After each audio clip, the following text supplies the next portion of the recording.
I know that some of you that will stay really waiting for the gin testing. Same as myself, so no problem. So I can start with that actually the gin was competing in London in the big gin festival a couple of weeks ago. And we competed in 3 different categories, and we had a silver medal in 2 of them. Quite nice for a new company, actually. Oh, I miss, yeah. What we haven't talked so much of today is actually what I find is one of the absolutely most exciting things in New Wave. Here you see a product that have been profitable for the last 35, 40 years in a business area that are almost on 20 already, Lars. And I'm talking corporate, and I'm talking the basic products. Quite often in the past, not so much any longer, we had a lot of question about the stock. And this is a typical product on the stock. And it looks like that today, but how can it look tomorrow? So, I mean, no products are branded in our warehouses. They can end up with anything from Hammarby to US Open to ABB or whatever.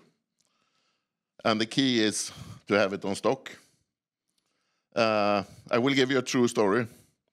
I sold New Wave, half of it, I should say, in a new issue of shares, 1997, to a local investment company named Resultatgruppen. And then we had the first, 1988, we had the first CEO meeting. And they were damned angry on me because I tied up too much capital in stock. So they wanted to take that down.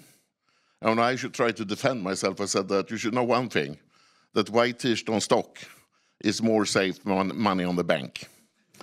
And I guess you know what happened with the banks, 89, 90, 91, but not with us. Another strength that we haven't talked about is actually the number of clients and resellers we have. I quite often get the question, are you depending on one client, depending on one product and so on? If you look at the corporate side, which this is, I don't even know what the biggest client counts for in sales. Probably 0.00001% or something. So it's a very stable market. 47 retailers or partners in Europe, 23,000 in US, Canada. And I would say we should be able to go to at least 80,000 in Europe and the same amount in US, Canada. So it's a lot of growth left, also in existing markets. And the interesting thing is also here that those resellers or clients to us, they have hundreds of millions potential end users. I mean, each client are probably having 100, 200, 500, 1,000 clients. So it's very, very big opportunities here.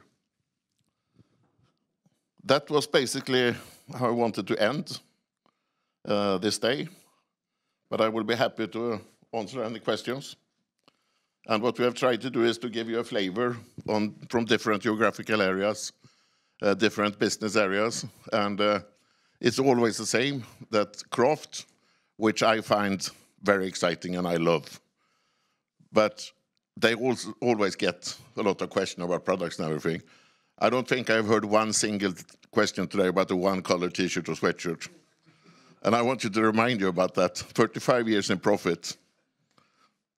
So I open up for questions if you have any.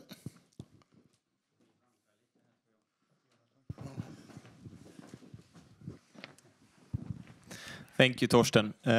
Perhaps you can give us a timeline for this new margin target that you set out.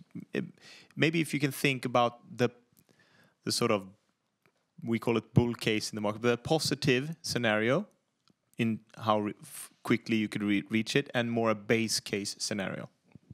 It's a very, very difficult question. I mean, we would absolutely not have a race in that goal if we were not sure it's reachable.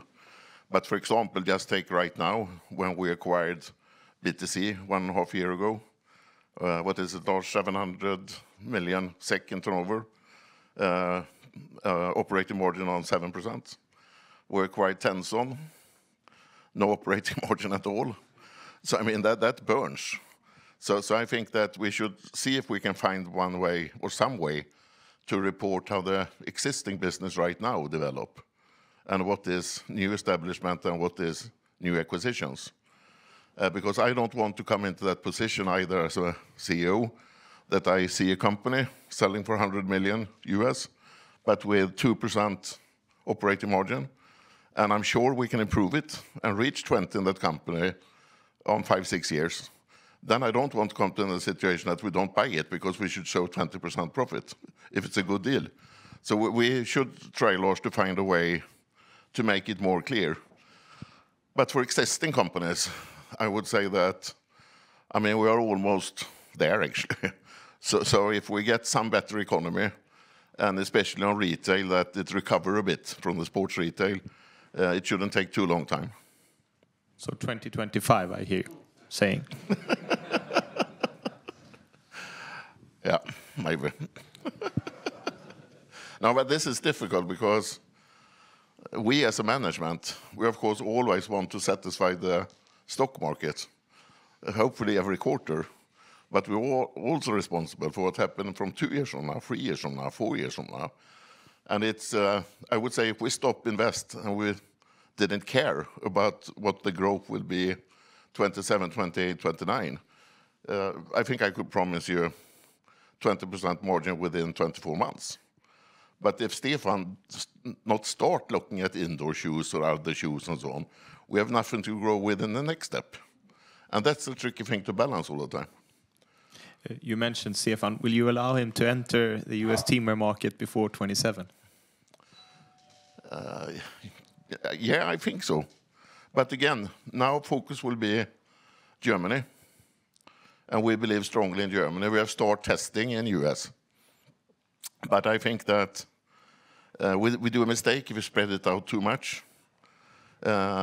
So I would prefer higher investments. Let's read cost in Germany and then wait a little bit more with US. But 27 is 3 years from now, so I guess so, yes. Thank you.